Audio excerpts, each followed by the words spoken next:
അതൊരു പ്രോസസ്സാണ്. യൂത്ത് കോൺഗ്രസിൻ്റെ അഖിലേന്ത്യാ ജനറൽ സെക്രട്ടറി ഇവിടെയുണ്ട്. എല്ലാവരുമായിട്ട് സംസാരിച്ച് റിപ്പോർട്ട് കൊടുത്ത് അവരെല്ലാവരും 31-ാം തീയതി വരെ ബീഹാറിൽ രാഹുൽ ഗാന്ധിയുടെ പരിപാടിയിലായിരുന്നതിന് ശേഷമാണ് അവർ വന്നത്.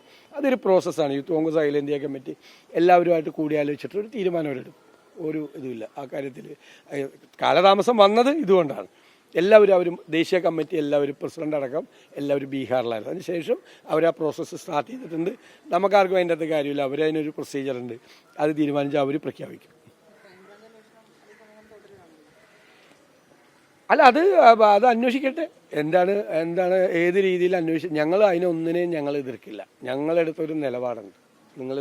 ഞാൻ പറഞ്ഞല്ലോ, അത് കേരളത്തിൻ്റെ രാഷ്ട്രീയ ചരിത്രത്തിൽ അടയാളപ്പെടുത്താൻ പോകുന്ന നിലപാടാണ്. ഞാൻ അതിന് ഒരുപാട് ആക്ഷേപം കേൾക്കുന്ന ആളാണ്. സമൂഹ മാധ്യമങ്ങളിലും മറ്റ് സ്ഥലങ്ങളിലും എല്ലാം ഒരുപാട് ആക്ഷേപം കേൾക്കുന്ന ആളാണ്. ഒരു സമൂഹ മാധ്യമത്തിലെ ഭീഷണി കൊണ്ടും ഒരു കാര്യം കൊണ്ടും നമ്മുടെ നിലപാടിൽ നിന്നൊരു മാറ്റം ഉണ്ടാവില്ല. നമ്മുടെ ബോധ്യങ്ങളിൽ നിന്നാണ് നമ്മൾ നിലപാടെടുത്തിരിക്കുന്നത്. ഞങ്ങൾക്ക് വേണമെങ്കിൽ CPM-നെ പോലെ എന്തെല്ലാം കാരണങ്ങൾ പറഞ്ഞ് FIR ഇല്ല, കംപ്ലൈൻ്റ് ഇല്ല, അങ്ങനെയില്ല ഇങ്ങനെയില്ല എന്തൊക്കെയാണ് പറയട്ടെ. CPM നേതാക്കൾ ഓരോ ഇതിലും വിടുന്നു. അതൊന്നും ഞങ്ങൾ ചെയ്തില്ലല്ലോ.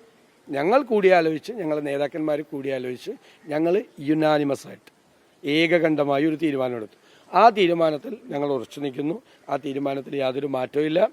ആ തീരുമാനം ഞങ്ങളുടെ ബോധ്യങ്ങളിൽ നിന്നും ഞങ്ങളുടെ അറിവുകളിൽ നിന്നും ഞങ്ങളെടുത്ത തീരുമാനമാണ്. അത് സ്ത്രീകളോടുള്ള ബഹുമാനത്തിൻ്റെ, കോൺഗ്രസ് പ്രസ്ഥാനത്തിൻ്റെ ബഹുമാനത്തിൻ്റെ ഇതുകൂടിയാണ്. അതിൻ്റെ പേരിൽ എന്ത് ആക്ഷേപം കേൾക്കാൻ, എന്തു പറഞ്ഞാലും. ഇപ്പോൾ അല്ലെങ്കിൽ തന്നെ CPM ഇറങ്ങിയിരിക്കുകയാണ്.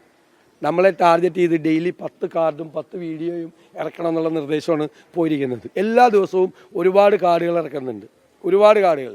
ഞാൻ ദുബായി പോയപ്പോൾ ജീൻസ് ഇട്ടെന്നും പറഞ്ഞ് ഒരു സംഭവം ഇറക്കിയിട്ടുണ്ട്. അത് ഓരോരുത്തരുടെ ഇഷ്ടമാണ്. ഞാൻ ജീൻസ് ഇടാറുള്ള ആളാണ്. എല്ലാ വസ്ത്രങ്ങളും ഉപയോഗിക്കാറുള്ള ആളാണ്. അങ്ങനെ ഓരോന്നും ഇങ്ങനെ മൈക്രോസ്കോപ്പിക് ലെൻസ് വെച്ച് കണ്ട് ഇത് ചെയ്യുന്നുണ്ട്. അതിലൊന്നും ഭയന്ന് പിന്നോട്ട് പോകുന്ന ആളല്ല നമ്മളാരും. വരട്ടെ, നമുക്ക് കാണാം.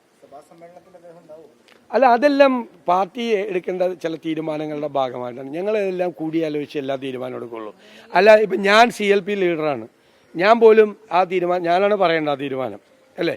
ഞാൻ പോലും പറയാൻ പാടില്ല അങ്ങനെ തീരുമാനം. അത് എല്ലാവരുമായിട്ട് കൂടി ആലോചിച്ചിട്ട് അന്നത്തെ സാഹചര്യങ്ങളൊക്കെ ആലോചിച്ചിട്ടാണ് ചെയ്യേണ്ടത്.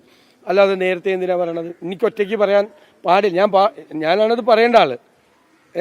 വേറെ ആരുമല്ല പറയേണ്ടത്, ഞാനാണ് പറയേണ്ടത്. പക്ഷേ അത് ഞാൻ പറയുമ്പോൾ പോലും ഞാൻ എല്ലാവരുമായിട്ട് കൂടിയാലോചിച്ചിട്ട് പറയാൻ പാടില്ല. ഞങ്ങൾ ആ സമയത്ത്, അതാത് സമയത്ത് ഞങ്ങളെല്ലാവരും എല്ലാ ദിവസവും പരസ്പരം സംസാരിക്കുന്നുണ്ട് നേതൃത്വം. ഈ കാര്യം മാത്രമല്ല, വേറെ ഒരുപാട് കാര്യങ്ങൾ. കളക്റ്റീവ് ലീഡർഷിപ്പാണ് കേരളത്തിലെ കോൺഗ്രസിനുള്ളത്.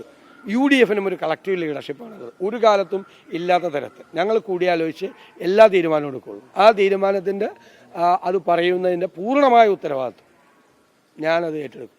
അറിയാമല്ല, ഏത് തീരുമാനം പറഞ്ഞിട്ടുണ്ടെങ്കിലും ആ തീരുമാനത്തിൻ്റെ ഉത്തരവാദിത്വം കൂടി അത് നമ്മൾ ഏറ്റെടുക്കും. നമുക്കാണ് ഉത്തരവാദിത്വം. അതിൻ്റെ അകത്ത് എന്തു വന്നാലും നമ്മൾ ആലോചിച്ചെടുക്കുന്ന ഒരു തീരുമാനത്തിൻ്റെ ഉത്തരവാദിത്വം നമ്മളെടുക്കാതെ നമ്മളെടുക്കും. ഒരു സംശയ കാര്യത്തിൽ വേണ്ട. പൂർണ്ണമായ ആത്മവിശ്വാസത്തിലാണ് എല്ലാ കാര്യങ്ങളും. തീരുമാനങ്ങളെല്ലാം എടുത്തത് ശരിയാണെന്നും ഇനി എടുക്കുന്ന തീരുമാനങ്ങളും ശരിയായ തീരുമാനങ്ങളെ എടുക്കുന്നുള്ളെന്നുള്ള ബോധ്യം നമുക്കുണ്ട്. നമ്മുടെ കൺവിക്ഷനാണ് പ്രധാനം. വിശ്വാസ്യത. ഒരു പാർട്ടിയുടെ വ്യക്തികളുടെ അല്ലല്ലോ. വ്യക്തിക്കൊക്കെ എന്ത് പ്രാധാന്യം? നമ്മൾ പോയ നാളെ വേറെ ആൾ വരും. വ്യക്തിക്കല്ല, നമ്മളിരിക്കുമ്പോൾ നമ്മുടെ പ്രസ്ഥാനത്തിൻ്റെ ഒരു വിശ്വാസ്യതയുണ്ട്, അതിൻ്റെ ഒരു ക്രെഡിബിലിറ്റി ഉണ്ട്, അതിൻ്റെ ഒരു അന്തസ്സുണ്ട്. അത് കളഞ്ഞു വിളിക്കാൻ ഞങ്ങൾ സമ്മതിക്കില്ല.